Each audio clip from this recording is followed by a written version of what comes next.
Hi friends, నమస్తే. Welcome to Tiana's kitchen Telugu. ఈ రోజు రెసిపీ గుత్తి వంకాయ కర్రీ తయారు చేసే విధానం షేర్ చెబుతున్నాను. చాలా టేస్ట్ గా, చాలా ఈజీగా తయారు చేసే విధానం చూపిస్తున్నాను. లాస్ట్ వరకు కూడా స్కిప్ చేయకుండా చూడండి. చాలా టేస్ట్ గా ఉండే గుత్తి వంకాయ కర్రీ తయారవుతుంది. ఇప్పుడు వరకు కూడా నా ఛానల్ సబ్స్క్రైబ్ చేయని వాళ్ళు ప్లీజ్ సబ్స్క్రైబ్ చేసుకోండి. అలాగే లైక్ చేయండి, కామెంట్ చేయండి ఎలా ఉందనేది కర్రీ. అసలు కామెంట్ చేస్తలేదండి, అసలు లైక్ చేస్తలేదు, ఓన్లీ చూస్తున్నారు, అలా వదిలేస్తున్నారు. తప్పకుండా లైక్ చేయండి, కామెంట్ చేయండి, సబ్స్క్రైబ్ చేసుకోండి. నలుగురికి వీడియో షేర్ చేస్తూ ఉండండి ఫ్రెండ్స్. రండి, ఇది ఎలా తయారు చేయాలో చూసారు ఫ్రెండ్స్. గుత్తి వంకాయ కర్రీ తయారు చేసుకోవడానికి ముందుగా ఇక్కడ వాటర్లో సాల్ట్ వేసేసుకొని ఈ వంకాయ అనేది 4 భాగాలుగా కట్ చేసుకొని ఇవి సాల్ట్ వాటర్లో వేసేసుకోండి. దీనికి మసాలా తయారు చేసుకుందాం. నేను ఇక్కడ ఒక 1/2 టేబుల్ స్పూన్ ఆయిల్ వేస్తున్నాను. 1 టేబుల్ స్పూన్ శనగపప్పు, 1 టేబుల్ స్పూన్ మినపప్పు, 1 టేబుల్ స్పూన్ పల్లీలు. ముందుగా ఈ 3 కూడా వేయించుకోండి, ఎందుకంటే ఈ వేగితక్క కొద్దిగా టైం పడుతుంది. ఇవన్నీ కూడా వేయించుకునేటప్పుడు లో ఫ్లేమ్లో పెట్టుకొని వేయించుకోవాలి. ఇక్కడ మనం ఈ మసాలాలన్నీ కూడా మనం లో ఫ్లేమ్లో పెట్టుకొని కలుపుతూ వేయించుకోండి. ఇవి మాని అంటే మాత్రం అసలు కర్రీ టేస్ట్ చేంజ్ అయిపోతుందండి, అస్సలు బాగుండదు. ఇక్కడ పప్పులన్నీ కూడా బాగా వేగిపోయి మంచి స్మెల్ వస్తూ ఉండగా ఇక్కడ 1.5 టేబుల్ స్పూన్ ధనియాలు వేస్తున్నాను, 1 టేబుల్ స్పూన్ మెంతులు, 1 టేబుల్ స్పూన్ వైట్ నువ్వులు, 1/2 టేబుల్ స్పూన్ జీరా, 4 లేక 5 జీడిపప్పులు, దాల్చిన చెక్క, అలాగే 3 లవంగాలు. ఇలా వేగిపోయిన వెంటనే కొద్దిగా చింతపండు దీంట్లోనే. ఇప్పుడు స్టవ్ బాగా చేసేద్దాం. ఇవన్నీ కూడా బాగా చల్లారిన తర్వాత మిక్సీ జార్లో వేసుకోవాలి. మిక్సీ జార్లో నేను 1 టేబుల్ స్పూన్ కొబ్బరి వేస్తున్నానండి, వెండి కొబ్బరి. వేయించుకున్న మసాలాలన్నీ కూడా ఇప్పుడు మిక్సీ జార్లో వేసేస్తున్నాను.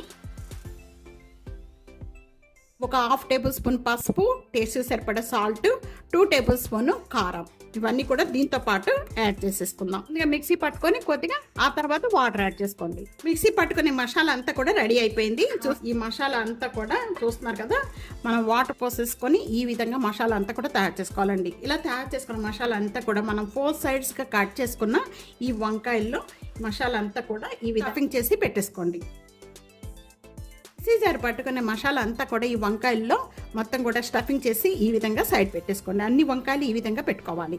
నేను ఇక్కడ 4 టేబుల్ స్పూన్ ఆయిల్ వేస్తున్నానండి. దీంట్లో ఆయిల్ కొద్దిగానే ఎక్కువగానే పడుతుంది.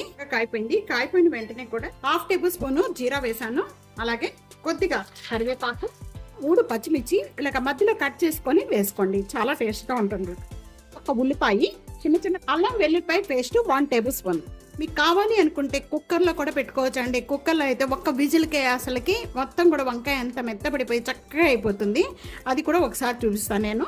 చూస్తున్నారా, ఉల్లిపాయ అంతా కూడా ఇలా బాగా వేగిపోయి మంచి స్మెల్ వస్తూ ఉంటుంది. ఆ టైంలో ఇక్కడ ఒక టమాటా. ఈ టమాటా అంతా కొద్దిగా సాఫ్ట్గా అయిపోయిన వెంటనే ముందుగా మనం స్టఫింగ్ చేసుకున్న ఈ వంకాయ అంతా కూడా ఇప్పుడు దీంట్లో వేసేసుకోండి. ఇలా వేసేసుకున్న వెంటనే కూడా ముందుగా మనం మిక్సీ పట్టుకున్న ఈ మసాలా పేస్ట్ అంతా కూడా ఇప్పుడు దీనిపైన ఇలా వేసేసుకోండి. మసాలా అంతా కూడా ఈ వంకాయల మీద యాడ్ చేసిన వెంటనే కూడా ఇప్పుడు లో ఫ్లేమ్లో పెట్టేసేసుకొని మూత పెట్టేసుకొని మగ్గించేసుకోవాలండి. ఒక 5 లేక 6 మినిట్స్ వరకు కూడా మధ్య మధ్యలో మూత ఓపెన్ చేసి కలుపుతూ ఉండండి. చాలా టేస్ట్గా ఉండే గుత్తి వంకాయ కర్రీ రెడీ అయిపోతుంది. కూడా చక్కగా మగ్గుతుంది.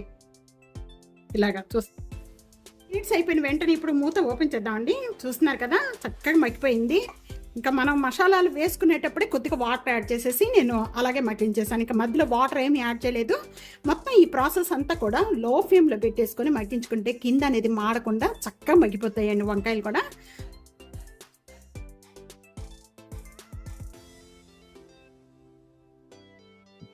ఇట్లా బాగుంటుందండి. వైట్ రైస్లోకి కాదు, రోటీ పుల్కా, చపాతీలోకి, అలాగే బగారా రైస్లోకి, ఫ్రైడ్ రైస్లో, జీరా రైస్లోకి, వీటన్నిటిలో కూడా చాలా టేస్ట్గా ఉండే గుత్తి వంకాయ కర్రీ చాలా ఈజీగా తయారు చేసుకోవచ్చు. తప్పకుండా ఈ రెసిపీ ఇదే విధంగా ట్రై చేసి మీకు ఎలా ఉంది అనేది కామెంట్స్లో తెలియజేయండి. వీడియో 4 షేర్ చేయండి, లైక్ చేయండి. టియానస్ కిచెన్ సబ్స్క్రైబ్ చేసుకోండి. Thank you.